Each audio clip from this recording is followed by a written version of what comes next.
โรคเบาหวานเปื่อยเป็นแผลแล้วต้องตัดทิ้งแต่วันนี้ผู้ป่วยสามารถที่จะใช้ชีวิตได้โดยไม่ต้องตัดทิ้งผลิตภัณฑ์เสริมอาหารตรา PP Happy One มีส่วนผสมของสารสกัดจากเห็ดหินจืดสารสกัดตะบองเพชรสารสกัดพริกไทยดำผงกระชายดำผงถังเช่าสารสกัดจากโสมสารสกัดโกจิเบอร์รี่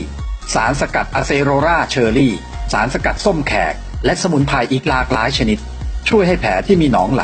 เนื้อตายกลับมาแห้งและมีเนื้อใหม่เพิ่มขึ้นสามารถใช้ชีวิตได้เหมือนเดิมสนใจสั่งซื้อได้ที่ศูนย์สมุนไพรให้ชีวิตโทร